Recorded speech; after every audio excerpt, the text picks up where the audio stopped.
창세기 19장. 밤이 되자 두 천사가 소돔에 찾아왔습니다. 롯은 소돔 성문 가까이에 앉아 있다가 그들을 보고 자리에서 일어나 그들에게 다가가 땅에 엎드려 절을 했습니다. 롯이 말했습니다. 내 주여, 제발 제 집으로 오셔서 발도 씻으시고 하룻밤 묵어 가십시오. 그러시다가 내일 아침에 일찍 일어나 길을 떠나시면 되지 않겠습니까? 천사들이 대답했습니다. 아니요, 우리는 거리에서 오늘 밤을 지내겠소. 그러나 롯이 간곡히 권하자 그들은 롯의 집으로 들어갔습니다. 롯은 음식을 준비했습니다. 롯이 누룩을 넣지 않은 빵을 구워주자 그들이 빵을 먹었습니다. 그들이 잠자리에 들기 전 소돔성의 온 마을에서 남자들이 몰려와 롯의 집을 에워쌌습니다. 그 가운데는 젊은이도 있었고 노인도 있었습니다. 그들이 롯에게 소리쳤습니다. 오늘 밤 너에게 온 사람들이 어디 있느냐? 그들을 우리에게 끌어내라. 그들을 욕보여야겠다. 롯이 밖에 있는 사람들에게로 나가서 뒤로 문을 닫아 걸었습니다. 롯이 말했습니다. 형제들이여, 이런 나쁜 일을 하면 안 돼요. 자, 나에게 남자와 잠자리를 같이 한 적이 없는 딸 둘이 있소. 그 애들을 드릴 테니 당신들 좋을 대로 하시오. 하지만 이 사람들에게는 아무 짓도 하지 마시오. 그분들은 내 집에 들어온 손님이기 때문이요. 롯의 집을 에워싼 남자들이 말했습니다. 저리 비켜라. 이놈이 우리 성에 떠돌이로 온 주제에 감히 우리에게 훈계를 하려 들다니. 그들이 또 말했습니다. 저 사람들보다 네 놈이 먼저 혼 좀 나야 되겠구나. 그러면서 그들은 롯을 밀쳐내고 문을 부수려 했습니다. 그때 롯의 집에 손님으로 온 두 사람이 문을 열고 손을 내밀어 롯을 집 안으로 끌어들였습니다. 그리고 나서 그들은 문을 닫아 걸었습니다. 두 사람은 문 밖에 서 있는 사람들의 눈을 어둡게 했습니다. 그래서 밖에 있던 사람들은 젊은이나 노인이나 할 것 없이 문을 찾을 수가 없었습니다. 두 사람이 롯에게 말했습니다. 이 성에서 사는 다른 친척들이 있소? 사위나 아들이나 딸이나 그 밖에 다른 친척이 있소? 만약 있으면 당장 이 성을 떠나라고 이르시오. 우리는 이 성을 멸망시킬 것이요. 여호와께서는 이 성에서 벌어지는 악한 일에 대해 모두 들으셨소. 그래서 여호와께서 이 성을 멸망시키라고 우리를 보내신 것이요. 롯은 이 말을 듣고 밖으로 나가 장차 사위가 될 사람들에게 일러주었습니다. 그들은 롯의 딸들과 결혼하기로 약속한 사람들입니다. 롯이 말했습니다. 어서 빨리 이 성을 떠나게. 여호와께서 이 성을 멸망시키실 것이네. 그러나 그들은 롯의 말을 장난으로 여겼습니다. 이튿날 새벽이 되자 천사들이 롯에게 빨리 떠날 것을 요구했습니다. 서둘러 여기 있는 아내와 두 딸을 데리고 나가시오. 죄악으로 인해 이 성에 심판이 임할 때에 당신들이 죽는 것을 막기 위해서요. 그래도 롯이 머뭇거리자 그 사람들은 롯과 그의 아내와 두 딸의 손을 잡아 끌고 성 밖 안전한 곳으로 데리고 나갔습니다. 이처럼 여호와께서는 롯과 그의 가족에게 자비를 베푸셨습니다. 두 사람은 롯과 그의 가족을 성 밖으로 데리고 나갔습니다. 그중 한 사람이 말했습니다. 살려면 이곳을 피해야 하오. 골짜기 어디에서든 뒤를 돌아보거나 멈추지 마시오. 산으로 도망가시오. 그렇게 하지 않으면 당신들도 죽을 것이오. 그러자 롯이 그들 중 한 사람에게 말했습니다. 내 주여, 제발 그렇게 하지 않도록 해주십시오. 주께서는 주의 종인 저에게 자비를 베푸셔서 제 목숨을 구해주셨습니다. 하지만 저는 저 산까지 달려갈 수 없습니다. 산에 이르기도 전에 재앙이 닥쳐서 저도 죽을까 두렵습니다. 보십시오. 저기 보이는 저 성은 도망가기에 가깝고도 작은 성입니다. 그러니 저 성으로 도망가게 해주십시오. 저 성은 참으로 작지 않습니까? 저 성으로 도망가 살 수 있게 해주십시오. 천사가 롯에게 말했습니다. 보십시오.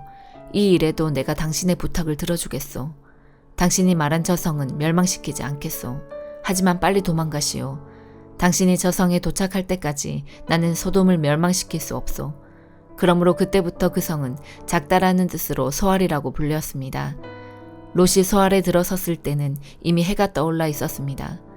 여호와께서 소돔과 고모라에 하늘로부터 마치 비를 내리듯 유황과 불을 쏟아 부으셨습니다. 주께서 그 두 성을 멸망시키셨습니다. 주께서 또 요단 골짜기 전체와 두 성 안에 사는 모든 사람과 땅에서 자라나는 모든 것을 멸망시키셨습니다.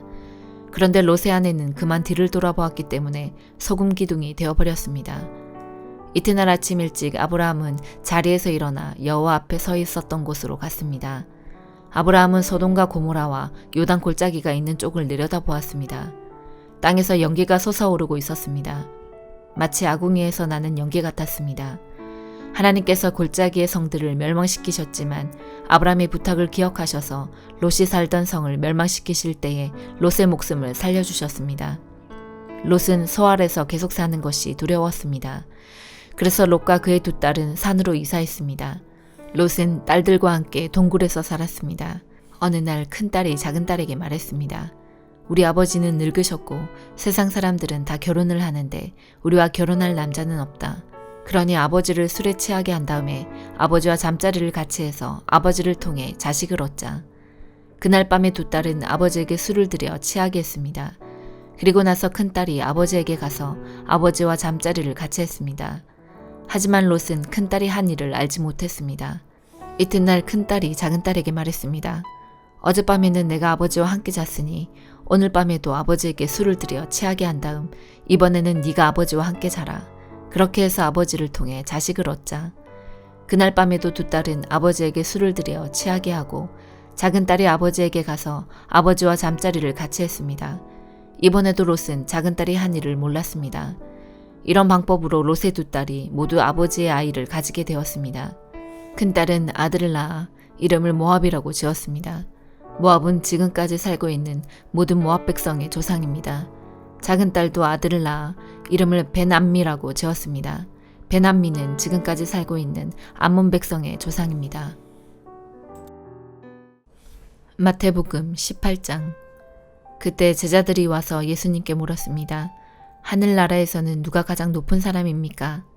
예수님께서 한 어린아이를 부르시더니 제자들 앞에 세워놓으셨습니다. 그리고 말씀하셨습니다. 내가 너희에게 진정으로 말한다. 너희가 돌이켜 어린아이처럼 되지 않으면 하늘나라에 들어갈 수 없다. 이 어린아이처럼 자신을 낮추는 사람이 하늘나라에서 가장 높은 사람이다. 누구든지 내 이름으로 이와 같은 어린아이를 환영하는 사람은 나를 환영하는 것이다. 누구든지 나를 믿는 이런 어린아이 한 명이라도 죄를 짓게 하는 사람은 차라리 자기 목에 연자맷돌을 메고 깊은 바다에 빠지는 것이 더 나을 것이다. 사람들을 넘어지게 하는 방해물 때문에 이 세상에 화가 미친다. 방해물이 없을 수는 없다. 그러나 사람들을 걸려 넘어지게 하는 방해물과 같은 사람에게는 화가 있다. 만일 너희의 손이나 발이 너를 넘어지게 하거든 잘라서 던져버려라. 장애인으로 영원한 생명에 들어가는 것이 두 손과 두 발을 가지고 영원한 불에 던져지는 것보다 훨씬 낫다. 만일 너희의 눈이 죄짓게 하거든 뽑아서 던져버려라. 한 눈만 가지고 영원한 생명에 들어가는 것이 두 눈을 가지고 지옥불에 던져지는 것보다 훨씬 낫다. 이 어린아이 한 명이라도 업신여기지 마라. 내가 너희에게 말한다. 그들의 천사들이 하늘에 계신 내 아버지의 얼굴을 항상 뵙고 있다. 너희는 어떻게 생각하느냐? 만일 어떤 사람에게 100마리의 양이 있는데 그 중에서 한 마리가 길을 잃었다면 산에 99마리의 양을 남겨두고 길 잃은 그 양을 찾으러 가지 않겠느냐? 내가 진정으로 말한다. 만일 양을 찾게 되면 길을 잃지 않은 99마리의 양보다 그 양 한 마리 때문에 더 기뻐할 것이다. 마찬가지로 이 어린아이 중 하나라도 잃어버리는 것은 하늘에 계신 너희 아버지의 뜻이 아니다. 만일 네 형제가 너에게 죄를 짓거든 가서 단둘이 있을 때에 잘못을 지적하여라. 만일 그가 네 말을 들으면 네 형제를 얻은 것이다. 그러나 만일 네 말을 듣지 않으면 한두 사람을 데리고 다시 가거라. 그래서 네가 하는 모든 말에 두세 사람의 증인을 대라. 만일 그들의 말도 들으려고 하지 않으면 교회에 말하여라. 만일 교회의 말도 듣지 않으려고 하면 이방 사람이나 세리처럼 여겨라. 내가 너희에게 진정으로 말한다. 너희가 이 세상에서 묶은 것은 하늘에서도 묶여 있을 것이다. 이 세상에서 너희가 푼 것은 하늘에서도 풀려 있을 것이다. 다시 너희에게 진정으로 말한다. 너희 가운데 두 사람이 이 세상에서 마음을 같이하여 무엇을 구하면 하늘에 계신 내 아버지께서 이루어 주실 것이다. 두세 사람이 나의 이름으로 모인 곳에는 나도 그들 가운데 있을 것이다. 그때 베드로가 예수님께 와서 물었습니다. 주님, 형제가 제게 죄를 지으면 몇 번이나 용서해 주어야 합니까? 7번까지입니까? 예수님께서 대답하셨습니다. 7번까지가 아니라 7번씩 70번까지라도 용서해 주어야 한다. 그러므로 하늘나라는 자기 종들과 셈을 가리려는 왕에 빗댈 수 있다. 왕이 셈을 시작할 때에 10,000달란트를 빚진 종이 불려왔다. 그 종은 왕에게 돈을 갚을 수가 없었다. 그래서 주인은 종에게 아내와 자녀들과 가진 것을 다 팔아 빚을 갚으라고 명령했다. 종은 주인의 무릎 아래 엎드려 빌었다. 기다려 주십시오. 제가 모든 것을 갚겠습니다. 주인은 그 종을 불쌍히 여기고 풀어주며 빚을 없던 것으로 해주었다. 그런데 그 종이 나가서 자기에게 100데나리온을 빚진 동료를 만났다. 그는 동료의 멱살을 잡고 말했다. 나에게 빌린 돈을 어서 갚아라. 동료는 그 종의 무릎 아래 엎드려 빌었다. 기다려주게. 내가 모든 것을 갚겠네. 그러나 그 종은 들어주지 않았다. 가서 동료를 감옥에 넣고 자기에게 빚진 것을 다 갚을 때까지 갇혀있게 하였다. 다른 동료들이 이 광경을 보고 매우 딱하게 여겨 주인에게 가서 일어난 일을 자세히 말씀드렸다. 그러자 주인이 그 종을 불러 말했다. 이 악한 종아, 네가 나에게 빌기에 내가 네 모든 빚을 없던 것으로 해주었다. 내가 너에게 자비를 베풀었던 것처럼 너도 네 동료에게 자비를 베풀어야 하지 않느냐. 그 주인은 매우 화가 나서 그 종을 감옥에 넣고 자기에게 빚진 것을 다 갚을 때까지 감옥에 있게 하였다. 이와 같이 너희가 형제를 마음으로부터 용서하지 않는다면 하늘에 계신 내 아버지께서도 너희에게 이같이 하실 것이다.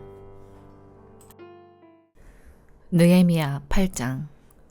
7째 달이 되자 이스라엘 백성은 모두 자기 마을에 자리 잡고 살게 되었습니다. 이스라엘 모든 백성이 물문 앞 광장에 모였습니다. 그들은 제사장이자 학자인 에스라에게 여호와께서 이스라엘에게 주신 모세의 율법책을 읽어줄 것을 요청했습니다. 그래서 제사장 에스라가 무리를 위해 율법책을 가져왔습니다. 그때는 7째 달 초하루였습니다. 남녀노소 누구나 듣고 깨달을 만한 사람은 다 모여들었습니다. 에스라는 물문 앞 광장에서 이른 아침부터 한낮까지 율법책을 소리내어 읽었습니다. 에스라는 듣고 깨달을 만한 모든 사람에게 율법책을 읽어주었고 그들은 율법책의 말씀에 귀를 기울였습니다. 에스라는 높은 나무단 위에 섰습니다. 그 나무단은 이번 일을 위해 따로 만든 것이었습니다. 에스라의 오른쪽에는 마띠디아와 스마와 아나야와 우리야와 힐기야와 마아세야가 섰고 왼쪽에는 브다야와 미사일과 말기야와 하숨과 하스바타나와 스가랴와 무슬람이 섰습니다. 에스라가 율법책을 폈습니다. 에스라가 높은 데에 서 있었기 때문에 누구나 다 그를 볼 수 있었습니다. 에스라가 책을 펴자 모든 백성이 자리에서 일어섰습니다. 에스라가 위대하신 하나님 여호와를 찬양했습니다. 그러자 모든 백성들이 손을 들고 아멘 아멘 하고 말하면서 엎드려 얼굴을 땅에 대고 여호와께 경배하였습니다. 낭독을 듣기 위해 서 있는 백성들에게 레위 사람인 예수아와 바니와 세레바와 야민과 악굽과 사부대와 호디야와 마아세야와 그리다와 아사랴와 요사박과 하난과 블라야가 율법을 가르쳐 주었습니다. 그들은 하나님의 율법책을 백성들이 알아듣기 쉽게 읽어주었습니다. 그리고 그 뜻을 설명해 주었으므로 백성들은 그들이 읽어주는 말씀을 깨달았습니다. 그런 뒤에 총독 느헤미야와 제사장이자 학자인 에스라 그리고 백성들을 가르치던 레위 사람들이 모든 백성에게 말했습니다. 오늘은 여러분의 하나님 여호와의 거룩한 날이요. 울거나 슬퍼하지 마시오. 그들이 이 말을 한 것은 백성들이 율법의 말씀을 들으면서 울었기 때문입니다. 느헤미야가 말했습니다. 가서 기름진 음식을 먹고 좋은 음료수를 드십시오. 그리고 아무것도 먹을 것이 없는 사람에게는 먹을 것을 주십시오. 오늘은 주의 거룩한 날이요. 슬퍼하지 마시오. 여호와를 기뻐하는 것이 곧 여러분에게 힘이 될 것이요. 레위 사람들이 백성을 달래며 말했습니다. 조용히 하시오.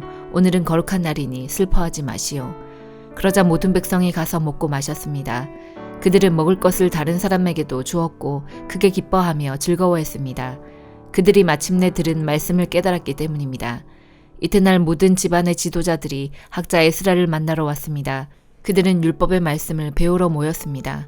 그들은 율법을 배우다가 여호와께서 모세를 통해 이스라엘 백성에게 7째 달의 절기 동안 초막에서 살아야 한다고 명하셨다는 것을 발견했습니다. 그리고 산으로 올라가거라 말씀에 적힌 대로 올리브나무와 들올리브나무와 화석류나무와 종려나무와 온갖 잎이 무성한 나무들의 가지를 가져다가 초막을 세워라 하는 말을 온 마을과 예루살렘에 전해야 한다는 것도 알았습니다. 백성은 밖으로 나가 나뭇가지를 꺾어서 지붕 위와 마당에 초막을 세웠습니다. 그리고 성전 뜰과 물문 앞 광장과 에브라임 문 앞 광장에도 초막을 세웠습니다. 포로 생활을 마치고 돌아온 모든 무리가 초막을 세워놓고 7일 동안 그 안에서 살았는데 눈의 아들 여호수아 때로부터 이때까지 이스라엘 백성이 이처럼 경축하며 기뻐한 적이 없었습니다. 그들은 매우 기뻐했습니다. 에스라는 첫날부터 마지막 날까지 날마다 하나님의 율법책을 읽어주었습니다. 이스라엘 백성은 7일 동안 절기를 지켰습니다. 그러다가 8일째 되는 날에 율법대로 다시 모였습니다. 사도행전 18장. 그 뒤에 바울은 아테네를 떠나 고린도로 갔습니다. 그곳에서 바울은 아굴라라는 유대인을 만났습니다.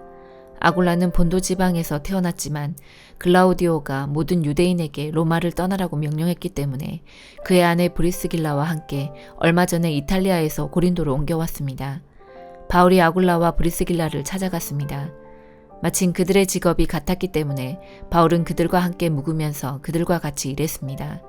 천막 만드는 것이 그들의 직업이었습니다. 바울은 안식일마다 회당에서 유대인과 그리스인과 함께 토론을 하면서 그들을 설득하려 했습니다. 실라와 디모데가 마케도니아에서 고린도로 온 이후 바울은 말씀을 전하는 일에만 힘썼습니다.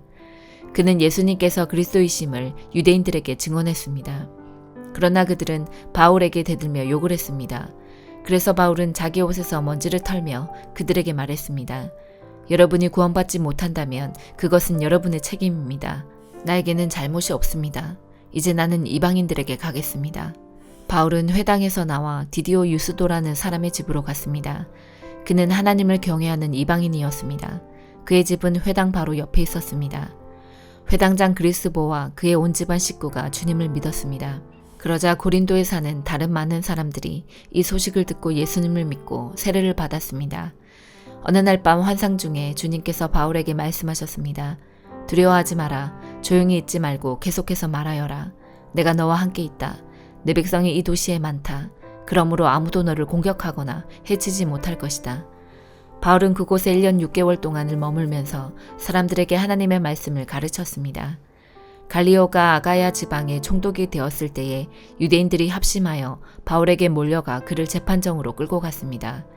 유대인들은 갈리오에게 이 사람이 우리의 법을 어겨가면서 사람들에게 하나님을 섬기라고 유혹하고 있습니다. 라고 고소했습니다. 바울이 막 입을 열려고 하는데 갈리오가 유대인들에게 말했습니다. 여러분, 고소하는 것이 어떤 범죄나 나쁜 행동에 관한 것이라면 내가 들어주겠소. 그러나 여러분이 지금 말하는 것은 언어와 명칭과 여러분들의 율법에 관한 것들이요. 그러니 이런 문제는 여러분 스스로 해결하도록 하시오. 나는 이런 사건의 재판관이 되기는 싫소. 이 말을 하고 갈리오는 그들을 재판정에서 몰아냈습니다. 그러자 그들은 회당장 소스데네를 붙들어다가 재판정 앞에서 마구 때렸습니다.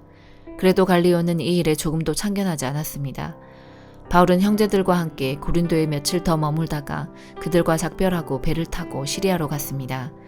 브리스길라와 아굴라도 그와 동행하였습니다. 바울은 항해하기 전에 그가 이전에 맹세한 것이 있어서 갱그레아에서 머리를 깎았습니다. 그들은 에베소에 도착했습니다. 그곳에서 바울은 브리스길라와 아굴라와 헤어진 후 혼자서 회당으로 가서 유대인들과 토론을 했습니다. 유대인들이 바울에게 좀 더 머물러 달라고 말했지만 바울은 거절했습니다. 하지만 바울은 그들과 헤어지면서 하나님의 뜻이라면 다시 돌아오겠습니다. 라고 약속했습니다. 그리고 배를 타고 에베소를 떠났습니다. 바울은 가이사랴에 내려 예루살렘으로 올라가 인사한 뒤 다시 안디옥으로 내려갔습니다.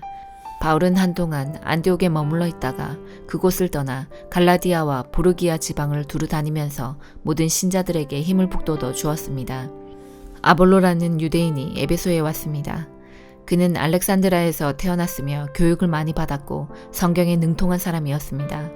그는 주님에 관한 도도 배워서 알고 있었기 때문에 예수님에 관한 일들을 말하고 자세히 가르쳤습니다.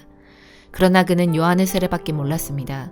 아볼로가 회당에서 용기 있게 말하는 것을 브리스길라와 아굴라가 듣고 그를 자기들 집으로 데려다가 하나님의 도에 대해 더 자세히 설명해 주었습니다.